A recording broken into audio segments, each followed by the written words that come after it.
안녕하세요. 블록체인과 암호화폐의 미래를 믿는 사람 고란입니다.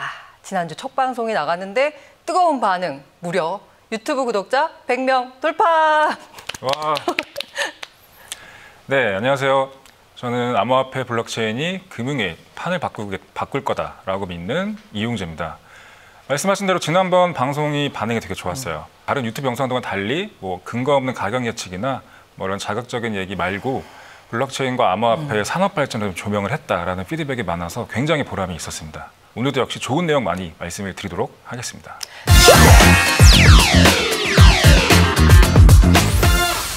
핫 크립톡 시간 시작해 보겠습니다. 저 목요일 아침에 일어나 보고 깜짝 놀랐습니다. 왜 이렇게 네. 가격이 업계 용어로 소위 떡락이라고 그러죠. 떡락을 했습니다. 떡락. 예, 영어로는 이제 블러드베스라고 하죠. 예, 피바다. 와, 진짜 빨갛게 이제 피가 넘쳐 흐르네요. 보시는 바가 지금 너무 빨간색이죠. 저도 아침 일어나고 깜짝 놀랐는데 비트코인부터 해서 이더리움 대부분의 코인들이 많이 하락했죠. 도대체 왜 하락한 건가요? 골드만삭스가 비즈니스 인사이더와의 인터뷰를 단독 기사를 통해서 암호화폐 트레이딩 데스크 비즈니스 플랜을 잠정적으로 중단한다라는 얘기에 되게 많이 초점 맞추더라고요. 도대체 이 골드만삭스가 어쨌든 간에 철수하겠다. 네. 이게 그렇게 시장에 큰 영향을 미치는 뉴스인가요? 엄밀히 말하면 큰 악재는 아니에요. 네네. 네.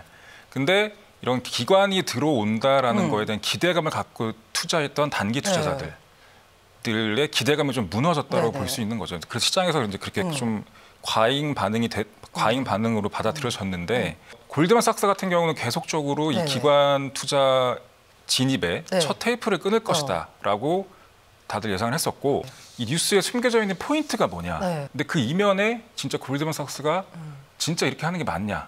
그러니까 이면에 어떤 포인트가 숨겨져 있느냐를 보는 게 제일 중요하죠. 그래서 저희가 핫크립톡을 통해서 말씀드리는 거죠. 이게 바로 중요합니다. 바로 이 세상은 우리 쇼미더 크립톡 쇼를 본 사람과 그렇지 않은 투자자로 나눠서요. 보신 분들은 아마 이 뉴스의 이면을 해석하실 수 있을 겁니다. 자, 그러면은 어떤 포인트가 있을까요?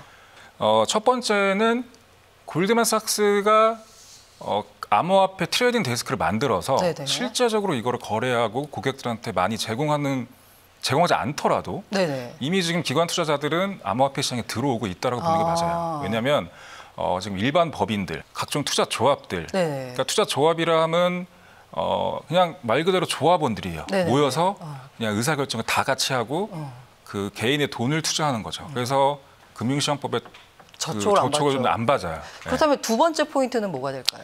두 번째 포인트는 골드만삭스가 얘기했던 내용을 좀 봐야 돼요. 그러니까 지금 보면은 트레이딩 데스크는 잠정적으로 중단을 했지만 암호화폐 수탁 서비스는 계속적으로 하겠다라고 얘기를 했었거든요. 근데 이런 비즈니스를 계속 한다는 이유는 이제 골드만삭스도 기관 투자자들이 이쪽에 진입을 할 수밖에 없다라는 그런 컨센서스를 공감하고 있는 거죠. 세 번째 포인트를 짚고 넘어갈 텐데 뭐가 있나요?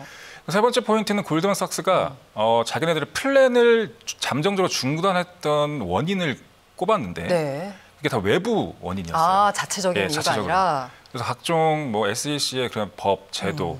그러니까 얘네들도 비즈니스를 하고 싶긴 한데 계속 뭔가 매끄럽지 않은 거예요. 이걸 해도 될까? 눈치를 보는 거군요. 눈치를 보는 거죠. 그래서 근데 이런 거 단순히 외부 이슈로 돌렸다는 얘기는 내부적인 합의는 이미 이루어졌다는 얘기예요. 내부에서는 하고 싶지만 외부 여러 가지 규제 이슈 때문에 대놓고 이게 한다라고 하겠느냐. 잠정적으로 중단하는 게 맞다라고 이제 뉴스에는 났었죠. 마지막 포인트가 어떻게 보면 제일 중요해요. 대부분의 투자자들이 아니면 언론에서 암호화폐 투자 시장에서 기관들이 들어올 거다, 들어와야 된다라고 얘기를 많이 해요. 근데 솔직히 이거에 대해서 얘네가 진짜 들어올까? 들어올 수 있을까에 대한 확신을 갖기가 어렵죠. 근데 그거를 기관들의 입장에서 생각을 하는 눈이 필요합니다. 그러니까 실제 전문 투자자들, 금융기관들은 얘네가 이걸 어떻게 보고 있는지를 파헤치는 게 되게 중요하죠. 기관 투자자들이 들어온다라고 예측을 하는데 그게 단순한 예측이 아니라 기관 투자자가 들어올 수밖에 없는 이유가 있다라는 설명인 건가요? 그러니까 골드만삭스 같은 경우는 굉장히 돈 냄새를 잘 맡는 투자 집단이죠. 그러니까 돈 냄새라고 하니까 약간 좀 단어가 그런데 귀신같이 돈이 되는 걸 아는 거예요. 촉이. 그러니까 골드만삭스가 하는 거는 다 따라 붙는다는 얘기죠. 골드만삭스뿐만 아니라 모든 기관 투자자들의 의도하는 바는 똑같습니다. 돈을 벌어야 돼요. 뭐니 해도 원하는 건 얘네들은 돈입니다. 머니죠, 머니. 그렇죠. 그러니까 돈이 되는 거는 무조건 해요. 근데 돈이 되는데 못 한다. 그럼 그거를 할 수 있게 만들 수 있는 힘이 있어요. 그러니까 얘네들이 뭐 유동성을 공급하고 시장을 만들고 네. 뭐 이런 거 뿐만이 아니라. 비즈니스 좀 세련되게 만들어주고 이런 것뿐만 아니라 얘네들은 시장을 만들 수가 있습니다. 그러니까 정부에 대응해서 뭐 투자자들이나 블록체인 프로젝트 업계를 대변해서 얘기할 수 있는 파워가 있는 거죠. 뭐 사실 기관들이 돈 냄새를 잘 맡으니까 네. 이 시장이 올라갈 것 같으니까 들어온다라는 그런 단순한 이유 말고 네. 또 뭔가 좀 심오한 이유, 그럴 수밖에 없는 이유가 있는 건가요? 네, 그럴 수밖에 없는 이유가 바로 뭐냐면 범위를 좁혀서 네. 이제 금융 투자 집단들이 네. 이제 이쪽에 투자를 왜 하려고 하냐면 일단 금융 투자업, 그러니까 투자 은행들 네. 비즈니스를 좀 살펴봐야 됩니다. 네네네. 얘네들은 이제 주식을 중개하고 네네. 주식 브로커리지를 네네. 하고 그다음에 금융 상품도 공급을 하죠. 다양한 파생 상품. 그다음에 뭐 직접 펀드도 운영을 해요. 네네네. 근데 문제는 제일 중요한 건 이런 금융 상품들의 기초 자산이에요. 네네. 그러니까 그 근간에 대한 기초 자산이 제일 중요한 거죠. 주식 브로커리지 네. 이거는 발견해서 주식을 매매하는 거니까 기초 자산이 주식인 거고 예. 파생 상품은 뭐 많죠. 원유도 있고 뭐 금도 있고 네. 채권도 있고 펀드도 마찬가지인 거고. 다양하죠. 예. 다양한 금융 상품들이 범람을 하고 있는데 네. 이걸 다 걷어내고 네. 그러면 코어로 뭘 투자해라고 네네. 봤을 때 대부분이 주식과 채권입니다. 아. 근데 그 중에서도 채권보다 주식의 비중이 훨씬 많아요. 그래서 핵심은 대부분의 금융기관들, 투자은행들의 그 주 수입 원천, 그 공급하는 금융상품의 그 기초 자산이 주식에 한정돼 있다는 거예요. 네. 너무 의존도가 높다라는 거죠. 그러면 크립토 시장이 만약에 커지고 열리면 네. 주식을 뭐 대체까지는 아니지만 주식을 약간 보완할 수 있는 아주 큰 시장이 하나 더 생긴다. 그쵸. 이렇게까지 봐도 예. 되는 건가요? 그러니까 그러니까 투자은행들이 네. 주식에 치우칠 수밖에 없는 이유가 있어요. 근데 그게 주식의 특성인데 네. 주식은 다들 거래해 보셨다시피 사기 되게 편합니다. 매수하기 편해요. 그러면 매도하기도 클릭 편하고. 하나면 되니까. 네. HTS로 클릭하면 바로 매수 매도 되죠. 그다음에 금융기관 입장에서는 이거를 주식 자산을 갖고 다양한 금융 상품을 만들기도 편해요. 왜냐하면 주식을 사람들이 주식에 대한 이해도가 높기 때문에 주식을 이렇게 담고요. 여기에 뭔가를 해서 이런 상품을 제공해 드릴게요 하면은 직관적으로 받아들일 수 있는 거예요. 그리고 무엇보다 제일 중요한 거는 네. 주식 관련된 그런 상품의 수수료가 높아요. 수익에 제일 많이 기여를 하고 또 주식이라는 자산이 접근성이 너무 좋은 거예요. 네. 그러니까 자연스럽게 주식의 의존도가 굉장히 높아진 거죠. 그러니까 만약에 주식의 의존도가 너무 높다는 얘기는 이게 네. 시장에서 보자면 한 자산에 대한 의존도가 높다. 다른 말로 하면 리스크가 너무 크다라는 건데 주식이 포기할 수는 없는데 리스크는 크니까 네. 대신에 여기다 뭔가 딴 걸 섞어 넣으면 네. 리스크는 줄일 수 있고 맞습니다. 주식에서 취할 수 있는 이익은 그대로 취할 수 있다. 뭐 이렇게 네. 정리하면 되는 건가요? 네. 그러니까 투자은행들 같은 경우는 계속적으로 이걸 찾아왔어요. 주식은 주식이고 주식 말고 또 뭔가 있었으면 좋겠는데라고 했는데 역사적으로 이걸 대체할 만한 투자 자산이 나오지가 않았죠. 그러니까 지금 네. 금은 굉장히 불편해요. 금을 개인들이 쉽게 금괴를 구매하기도 좀 어렵고요. 그거를 보관하려면은 1년에 수백만 원 네. 되는 보관료도 내야 돼요. 들고 가기도 어렵죠. 네. 그래서 뭐 집에다 보관한다? 그러면 그냥 휴가도 못 가는 거예요. 걱정돼갖고 줄도둑 때문에 그런 걱정 들고 갈 수도 해봤으면 없고. 좋겠네요. 네. 채권 같은 건 아까 말씀하셨지만 채권도 그 수익률이 너무 낮아요. 네. 그래서 전문 투자의 영역으로 보시는 게 맞아요. 그런데 이렇게 힘들어 하다가 그 투자은행들이 이제 2008년에 비트코인이라는 게 나왔네. 네. 이거는 그때만 해도 이거 될까? 뭐야? 뭐 이런 거. 그냥 개발자들이 자기네들끼리 뭐 사이버머니 뭐 이 정도로 치부하다가 점점 이게 가격이 올라가면서 이런 블록체인, 뭐 암호화폐에 대한 여러 가지 그런 논문이나 학술 얘기가 나오면서 관심이 엄청 많아진 거예요. 다시 생각해 보면 그 SEC나 네. CFTC에서 뭔가 얘기하는 그런 것들이 미묘하게 금융회사들의 진입을 염두에 두고 하는 맞습니다. 것 같은 것 아닌가라는 예. 생각이 드는데요. 미국 증권거래위원회에서 네네. SEC에서 비트코인이랑 이더리움을 증권으로 구별을 안 했어요. 일단 그게 첫 테이프를 끊었고 네네. 올해 말에 네. 상품선물거래위원회에서 시카고 상품거래소랑 옵션거래소를 통해서 이제 비트코인 선물 올해 말이 아니라 지난해 말에 나왔죠. 말이죠. 예. 그거를 출시하게 했었고요. 네. 그다음에 SEC가 지금 비트코인 ETF에 대해서 굉장히 심사숙고하는 것 맞아요. 자체. 이 다음 스텝이 바로 ETF인데 이 ETF는 뉴스만 나오면 떨어지는데. 그다음에 코인베이스가 기관 수탁. 네네네. 그다음에 골드만도 기관 수탁을 하겠다라고 얘기한 것 자체가 네. 이제 이 암호화폐 시장에 기관들의 진입 초읽기, 그러니까 들어올 수 있게끔 이제 판을 만들어주는 거죠. 그 넥스트머니에도 나왔는데 이 골드만삭스가 암호화폐 투자 분야에 이미 돈을 많이 쏟아 부었습니다. 네.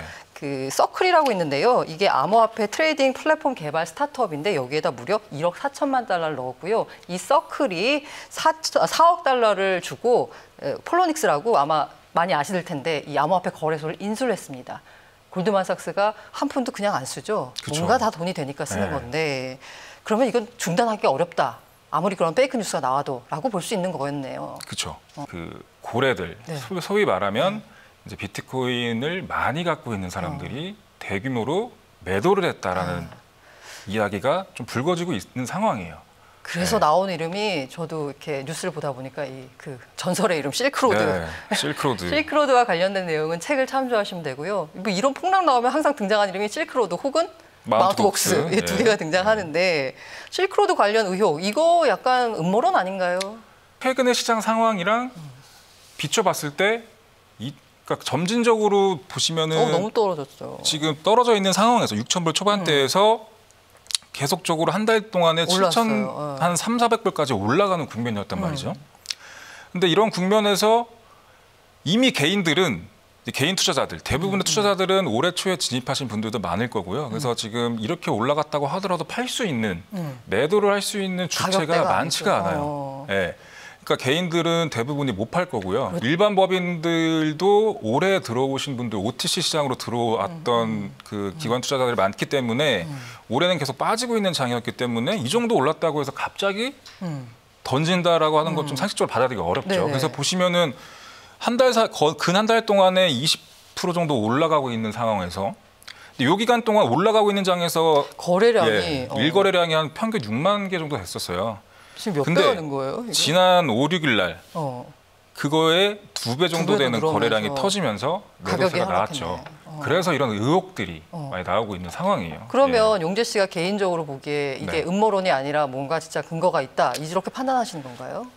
그런 것들을 생각해 볼 수 있다 정도. 그래서 지금 보시면은 레딧이라는 소셜 사이트에 그러니까 비트코인 관련된 유명한 소셜 사이트인데 여기 되게 많이 발전돼 있는데 여기에 되게 그 쉽게 말하면 우리나라 네티즌 수다대 같은 분들이 다 여기서 활동해요. 그런 것들을 다 추적해 봤더니 최근에 비트파이넥스나 바이낸스라는 글로벌 탑 거래소 주소로 이동됐다는 게 포착이 됐어요. 팔겠다라는 거죠. 팔겠다는 얘기죠. 네, 한마디로. 그래서 지금 실크로드 관련된 지갑에 추정되는 개수, 비트코인 개수가 네. 11만 개 정도 됩니다. 아, 그거 저 한번 가졌으면 좋겠네요. 그러니까 저희 책에서도 다뤘듯이 그 실크로드가 이제 FBI 조사를 받고 네네. 비트코인 압수를 다 당해서 당한 게 아니네요. 그게 한 17만 개 정도 됐는데 그만큼이 지금 그 관계자들의 지갑에 있다라고 추정이 되는 거죠. 이제 그런 것들이 시장에 언제 나오냐 매물로.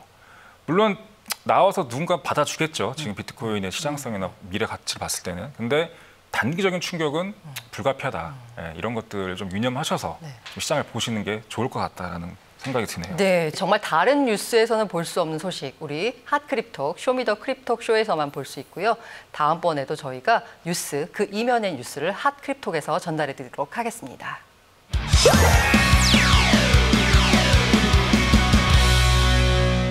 이번 시간은 넥스트 머니톡 시간입니다. 이제 본격적으로 넥스트 머니가 혹은 되고 싶은, 될까 싶은, 된 것으로 믿는 넥스트 머니 암호화폐에 대해서 얘기를 할 텐데요. 먼저 암호, 이 단어 먼저 짚고 넘어가야 될 것 같은데 2차 세계대전과 냉전체제 거치면서 이 암호학이 사실 군사, 이쪽 정보기관, 여기 전유물이었는데 언제 민간에 넘어오게 된 건가요? 1976년에 스탠퍼드 대학교 연구원인 DP와 헬만이란 이 두 분이 공개키 암호화 기술이라는 걸 만들어냅니다. 이 공개키 암호화 기술이 암호화의 민간으로 넘어오는 시초라고 이제. 그럼 아까 말씀하신 대로 이 70년대 이쪽으로 거슬러 올라갈 수 있을 텐데 그렇다면 이 DP 힐만 공개키 암호화 기술에 대해서 좀 설명 좀 부탁드립니다. 네, 용재와 란이 있죠. 일단 용재는 일단 개인 키와 공개 키를 갖고 있어요. 공개 키는 자물쇠라고 보시면 편하고요. 개인 키는 그 자물쇠를 여는 도구라고 보시면 돼요. 그래서 공개 키로 암호화를 하고 개인 키로 복호화를 합니다. 복호화라는 얘기는 여기서 암호화된 메시지를 해독하는 거예요. 제가 이제 일반 메시지를 갖고 있어요. 네. 근데 이거를 암호화하고 싶어요. 네. 그러면 이제 제가 그 라니의 공개키를 활용해서 네. 암호화를 합니다. 네. 상대방의 공개키로 해야 돼요. 그래야지 내 키로 열릴 그러니까, 테니까. 네.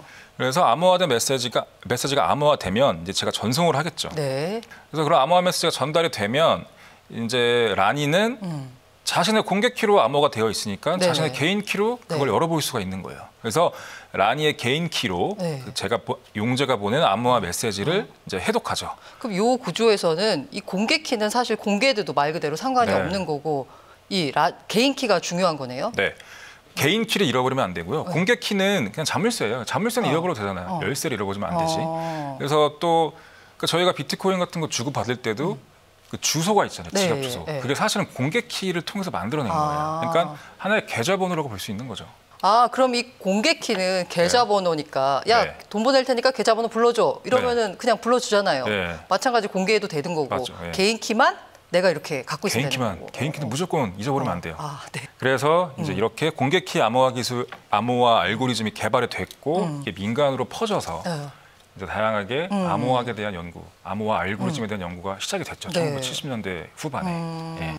그 요런 사람들이 모인 사람들이 소위 말하는 그 사이퍼 펑크 네. 많이 듣는 거죠. 예. 사이퍼가 암호라는 뜻이고요. 펑크가 붙은 건데 네. 이 블록체인 업계의 선구자들 중에 사이퍼 펑크 출신들이 굉장히 많다라고 하는데 맞습니다. 뭐 설명 좀 부탁드릴게요. 예. 당시 젊은 사람들, 당시 젊은 사람들이 이거에 굉장히 많이 열광을 했어요. 이 사람들이 자기들이 주도적으로 모임을 갖고 이제 미팅을 하면서 우리들을 네네. 지칭하는 걸 부르자라고 해서 이제 사이퍼 펑크가 된 거고. 사이퍼펑크라고 불렀어요. 그래서 이런 분들의 열정이나 노력, 그러니까 이분들도 굉장히 탄압받고 힘들었는데 네. 그러니까 암호화 기술을 발전시키고 네네. 노력하고 이런 것들이 없었으면 솔직히 비트코인이나 이런 것들 산상이 좀 어려웠겠죠. 네. 예. 암호화폐에 대한 열정, 규제, 저항 뭐 이런 걸 위해서 싸웠다. 네. 그럼 일종의 뭔가 이 암호화 기술이라고 하는 게 핵심 기술인 프로메테우스의 불. 네. 뭐 이 정도로 비유할 수 있는 건가요? 네. 이미 NHK의 90년대 초에 크립토 월 암호화 전쟁이라는 다큐멘터리가 빠르네요. 있어요. 90년대 그러니까 일본이 초에 벌써. 굉장히 암호화폐 네. 선진국이에요. 네. 옛날부터. 그래서 거기에 이제 사이퍼펑크를 집중 조명했는데 티모시 메이라는 주도했던 3명 중 1명이 그 다큐멘터리에서 정의를 하죠. 이렇게 정의합니다. 사이퍼펑크는 기술적 발전을 통해 프라이버시와 자유가 보호될 수 있다고 믿는 사람들이죠. 그러니까 정부의 정책을 통해서나 개인정보 관련 법조항 변경을 위한 각종 로비를 안 하고 말이에요. 그래서 앞서 말한 기술은 특별한 게 아니고 마치 우리들이 현관문에 자물쇠를 설치하거나 창문에 커튼을 다는 거랑 다를 바가 없다라고 생각합니다. 근데 이런 것들이 코드로 구현되는 거죠. 네. 이분은 이제 에릭 휴즈라고 해서 이분이 이제 사이퍼펑크 선언문이라는 걸 씁니다. 아. 선언문. 근데 굉장히 유의미한 구절이 있어요. 네네. 사이퍼펑크들은 코드를 작성한다. 네. 코드를 작성. 우리는 누군가 우리의 프라이버시를 보호해줄 소프트웨어를 개발하고 있다는 것을 안다. 그렇게 하지 않으면 우리의 프라이버시를 지킬 수 없기 때문이다. 우리는 코드를 공개하고 그다음에 사이퍼펑크 동료들은 우리가 작성한 코드를 이용해 연습해보거나 실행해볼 수 있다. 우리의 코드는 전 세계 누구에게나 무료로 공개가 된다. 우리는 다른 사람들이 우리의 소프트웨어를 승인하는 것에 크게 개의치 않는다. 소프트웨어는 파괴되지 않는다는 걸 잘 알고 있다. 그러니까 정부가 너네 이거 하지 마, 하지 마라고 얘기하는 것 자체에 대해서 우리는 아, 너네랑은 말이 안 통하니까 우리 방식대로 할게. 너네가 승인하든 말든 상관없어. 우리는 미국에서 안 되면 다른 나라 가서 할 거야.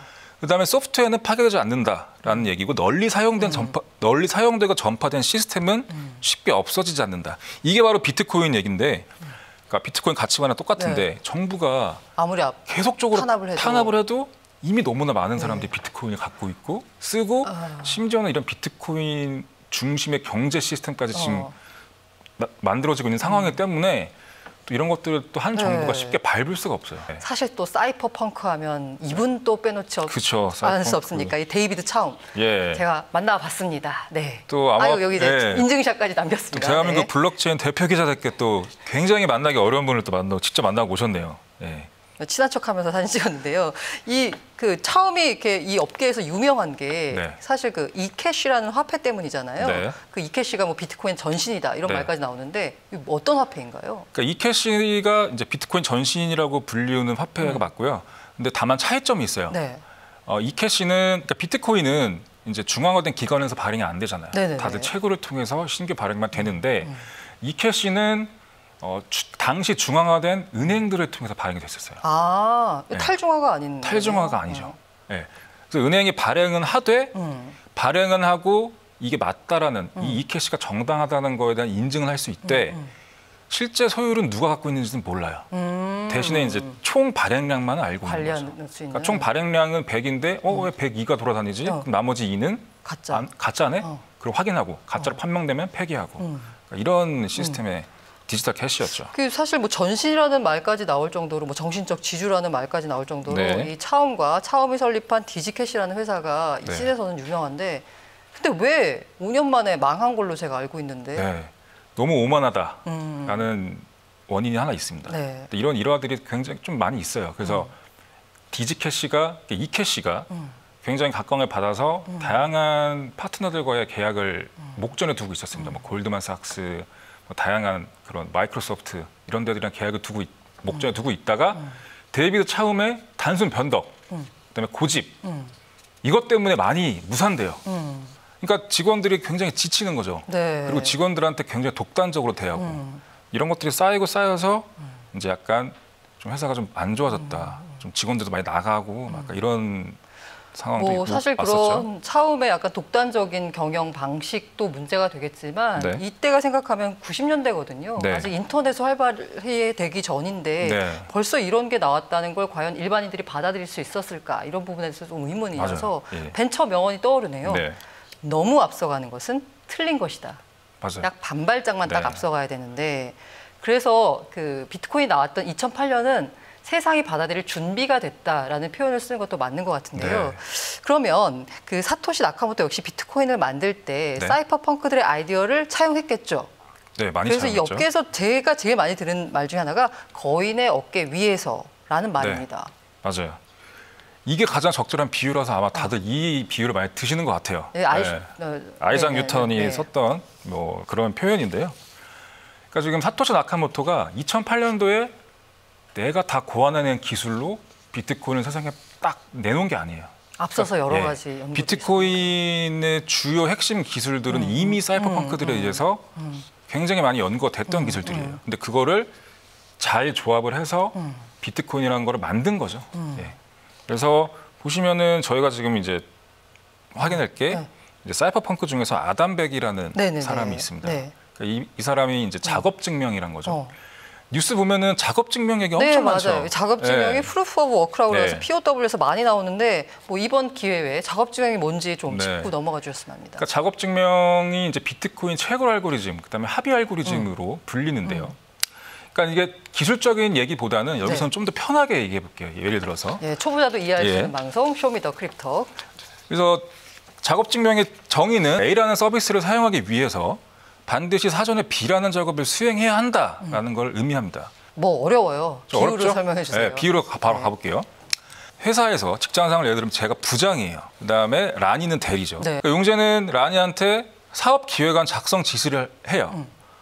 그럼 라니는 기획안을 제출하겠죠. 근데 용재는 다시 마음에 안 들어 다시 써와라고 할 수 있죠. 그러면 저는 또 다시 네, 다시 써야죠. 써야죠. 네. 근데 이거를 제가 나쁜 놈이어서 네. 무한 반복할 수가 있어요. 근데 만약에 여기서 작업 증명 알고리즘이 들어가게 되면 이렇게 되는 거예요. 용재는 라니에게 제작성을 요구하는 게 A예요. 네. 작업. 근데 이거 A를 하려면 무조건 B를 먼저 해야 돼. 네. 근데 B가 뭐냐? 용재는 부장이기 때문에 그 위에 이사, 상무, 전무, 부서장, 사장 네. 다 설득하고 결제를 받아야 돼요. 네네네. 이거 다시 쓰겠습니다라고 보고를 해야 돼. 네. 그러니까 이런 증명이 필요한 거죠. 근데 만약에 여기서 용재가 라니를 골탕 먹기 위해서 무조건 뭐안 앞에처럼 된다 하면, 하려면 하면 제가 이제 더 힘들어져요. 그렇죠. 너무 힘든 거예요. 아, 그러니까 네. 이런 작업 증명을 하게 되면 네. 무조건 다시 써가 아니라 정말 문제가 있을 진짜 때만 문제 다시 있어요. 써 예. 하니까 그렇게 될 수 있는 거예요. 이런 소위 말해서 그 악의적으로 네. 계속 뭔가 거래를 이렇게 한 이런 게 없어진다는 건데 네. 이거 대표적으로 적용한 게 바로 그 스팸 메일 방지 프로그램이라는 건데 그게 이제 아담백이 만든 네네네. 해시캐시라는 겁니다. 이메일을 보낼 때 그 보내는 사람의 PC를 통해서 일정한 연산을 하게끔 만들었어요. 아 그러면 네. 내가 스팸 메일을 폭탄을 확 쏘면 내 컴퓨터가 다운될 수도 있는 다운되는 거네요. 거죠. 그러니까 내가 진짜 이메일을 보낼 필요가 있어서 네. 메일을 보낼 때는 개인용 PC로 되게 손쉽게 몇 초도 안 돼서 그 연산을 할 수가 있어요. 네네네. 그 해시 스탬프를 만드는 네. 연산을 할 수 있어요. 근데 내가 만약에 누군가를 공격한다. 수천 수백만 개의 메일을 보낸다. 그러면은 이걸 다 할 수가 없는 거죠. 그래서 그런 이걸 보통 도스 공격이라고 하죠. 네네네네. 이런 것들을 효과적으로 막을 때 많이 사용이 되는 거죠. 지금도 많이 사용되고 있고 이게 지금 이제 비트코인의 채굴 알고리즘, 합의 알고리즘으로 이식이 돼서 지금 이제 비트코인 생태계를 이제 만들어 나가고 있는 거죠. 네.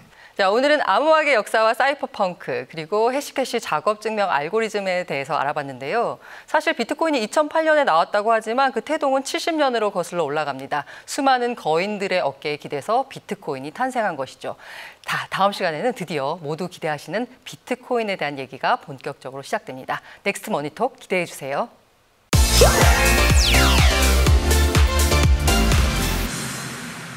예, 이번 시간은 암호화폐에 대한 궁금증을 속 시원히 해결해드리는 사이다 톡 시간입니다. 두 번째 초대 손님, 오늘 기대해도 좋습니까? 오늘 기대하셔도 좋습니다. 오늘은 두 번째 시간이기 때문에 특별히 두 분을 모셨습니다, 스튜디오에. 첫 번째 손님은 해치랩스의 최고 운영 책임자이자 공동 설립자인 김민석 대표님 모셨고요. 두 번째 손님으로는 온더의 연구위원 허상범 연구위원 모셨습니다. 네, 안녕하세요. 네, 안녕하세요. 안녕하세요. 자, 해치랩스, 온더 말은 했는데 사실 잘 모르시는 분들 많아서 나 이런 사람이야 해서 좀 더 소개 부탁드립니다. 해치랩스는 스마트 컨트랙트에 잘 설계된 스마트 컨트랙트 그리고 안전한 스마트 컨트랙트를 지원해드리기 위해서 보안 감사 그리고 DF 설계를 도와드리고 있습니다. 스마트 컨트랙트 하니까 모르시는 분들도 있을 것 같아서 조금만 더 설명을 해주시면. 네, 스마트 컨트랙트는 닉 사보가 처음 제안했던 개념인데요. 이더리움 상에 처음으로 블록체인에서 네네. 활용됐던 소프트웨어 프로그래밍이라고 보시면 될 것 같습니다.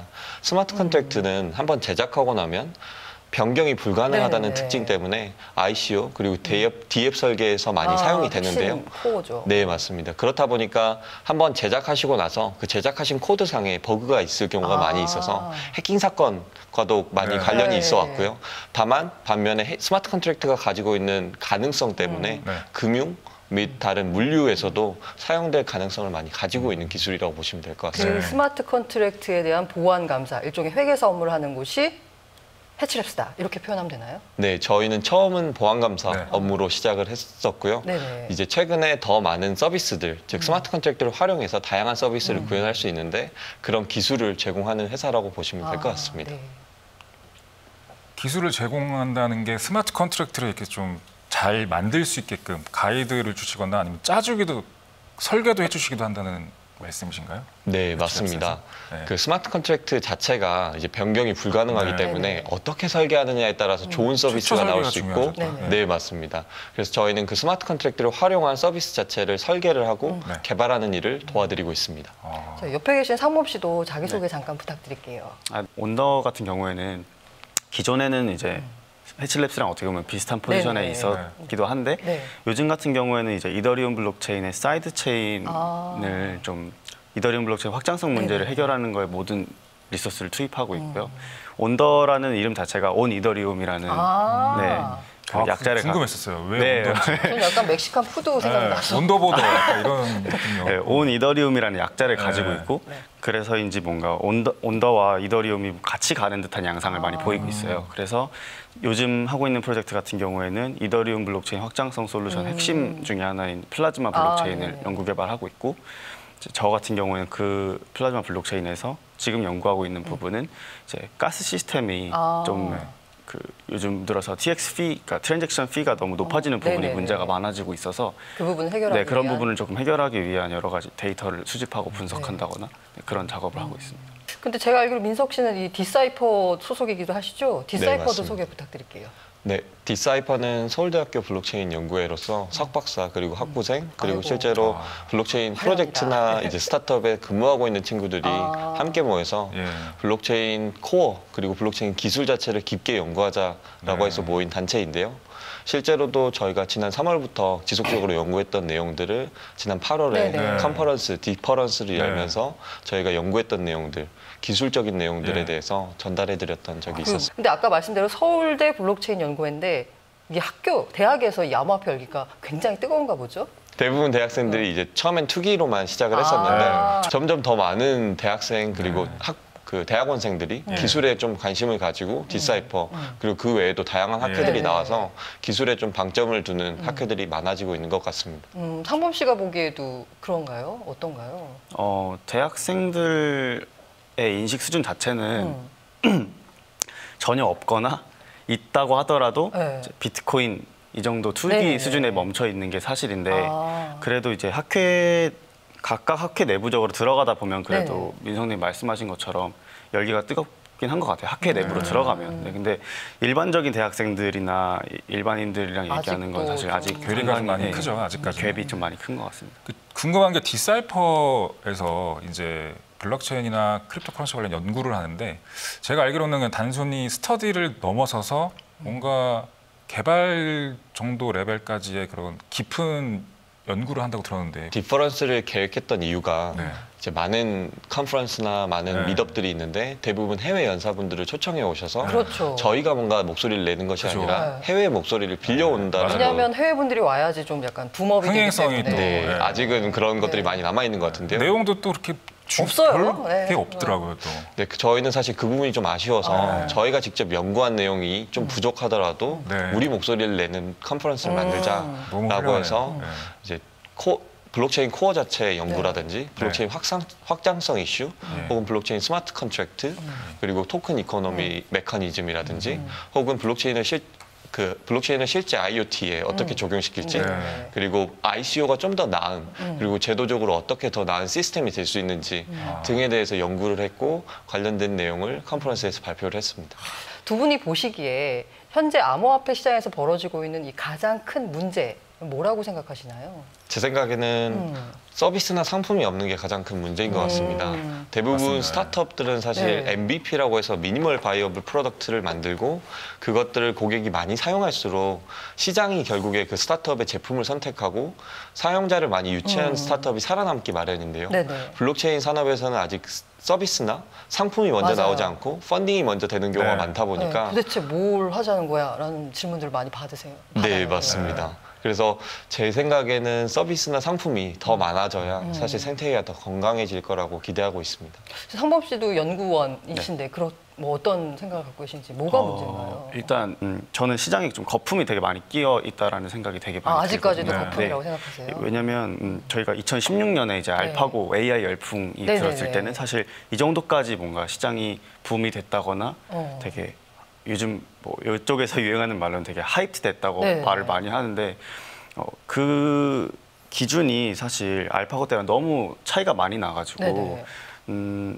이유 없이 들떠 있다는 기분이 상당히 많이 받고 이유 없이. 네, 이거에 왜 이렇게 열광하는지에 대한 어떤 네. 합리적인 추론이라든지 네네. 아니면 어떤 연구라든지 네. 그런 거에 집중하는 게 아니라 당장 말씀하신 것처럼 펀딩이 먼저 되는 문화 그렇죠. 네, 별도의 프로덕트 없이 프로토타입 없이 먼저 네. 이제 백서를 낸다거나 네. 토큰 먼저 발행하는 네. 게 사실 어떤 문화잖아요. 네. 그래서 그런 부분들 하나하나가 다 거품처럼 저는 사실 보여져가지고 그런 부분들이 좀 제거되는 게 먼저이지 않나라는 생각이 듭니다. 그렇다면 해결 방법이 있는 건가요? 정말 어려우신 질문인데요. 뭐 본인들이 생각했을 때 이렇게 됐으면 좋겠다라는 것들이나 사실 해치랩스와 그리고 온도도 아마 비슷한 방향일 것 같은데요. 저희는 결국에는 서비스 그리고 사용자 혹은 그 개발자들이 사용할 수 있는 뭔가가 나와야 네네. 조금씩은 그 간극을 줄여줄 거라고 생각을 하고 있습니다. 언제? 그래서 사실 기술이 처음 나왔을 때는 네네. 개발자 중심의 뭔가 산업이 되는 것 같고요. 네네. 네. 그 개발자들이 많이 유입이 되고 개발자들이 여러 재밌는 실험을 할수록 네. 그 유저단에서 쓸 수 있는 제품이나 서비스들이 더 많이 나올 네. 거라고 기대하고 있고요. 네. 다만 블록체인은 너무 초기다 보니까 네. 지금은 개발자 역시도 온보딩 하는데 시간이 오래 걸리는 개발자 역시도 개발하기에 개발 환경이 좋지 않은 그런 상황인 것 같습니다. 자, 앞으로 암호화폐 시장 전망 및 가격이고 어떻게 될 것 같으세요? 가격은 너무 어렵지만 이더리움 자체가 사실 가격이 많이 떨어져 있어서 네네. 지금 시장이 이더리움의 뭔가 가능성에 대해서 많이 네. 의심을 하는 것 같은데 이 역시 네. 저희가 말씀드린 뭔가 서비스나 상품이 나오면 상황이 조금 달라지진 않을까라는 기대는 하고 있습니다. 네. 투자자들에게 당부하고 싶은 말 특별히 뭐 있나요? 지금 이 시점에서는 사실 지식적인 측면이 가장 중요하다고 저는 항상 네. 생각을 하기 때문에 공부해라. 알아야 공부해라 또- 라는 정도는 아니지만 네. 어떻게 보면은 내가 이런 플랫폼보다 무조건적으로 낫다 이런 네. 식으로 좀 이야기되는 부분이 좀 많기 때문에 그런 것들을 어떻게 보면 투자자들 스스로 걸러낼 수 있어야지만 뭔가 좋은 투자가 되는 거고 네. 네. 좀 합리적인 투자가 되는 거라고 생각을 하거든요. 앞으로 무슨 일을 할 건지, 무슨 일, 어떤 준비하고 있는 게 뭔지 자기 세일즈 네, 하는 시간 해치랩스나 드리겠습니다. 온더의 뭐 로드맵 네. 아니면 이런 것들을 할 거다. 출연료 대신 네. 세일즈 시간 드리겠습니다. 아, 네, 감사합니다. 구독자 수가 많이 늘고 있어요. 네, 엄청납니다 지금. 네. 네. 해치랩스는 스마트 컨트랙트를 안전하게 설계하시는 것을 지원하기 위해서 보안 감사 서비스를 지원하고 있고요. 그리고 블록체인 프로젝트, 그리고 회사에서 블록체인 서비스를 개발하시는데 기존의 앱이나 웹 개발과 굉장히 달라서 어려움들을 많이 겪고 계십니다. 저희는 스마트 컨트랙트를 기반으로 여러 D앱을 개발해 본 경험을 바탕으로 여러 프로젝트나 기업들이 블록체인 서비스를 기술적으로 설계하고 그리고 실제로 개발하는 것을 지원해드리고 있습니다. 그래서 블록체인 프로젝트나 블록체인 서비스를 기획하시는 기업이나 블록체인 프로젝트가 있다면 저희 쪽에 문의해 주시면 많이 감사하겠습니다. 찾아주세요. 네. 오늘 두 분 바쁘신데 여기까지 와주셔서 정말 감사드리고요. 네, 앞으로 잘 지켜보겠습니다. 예, 감사합니다. 건승하시길 바랍니다. 네. 예, 오늘 우리가 준비한 소식은 여기까지입니다. 도움 많이 되셨길 기대하고요. 저희가 지난 회에 책 드린다고 했었죠? 네. 여기 밑에 여기. 나가고 있습니다. 축하드립니다. 역시 이번 회차에도 구독 눌러주시고 댓글 남겨주시면 책 보내드리도록 하겠습니다. 자, 여러분 다음 회차에 꼭 만나 뵙겠습니다. 감사합니다. 네, 감사합니다.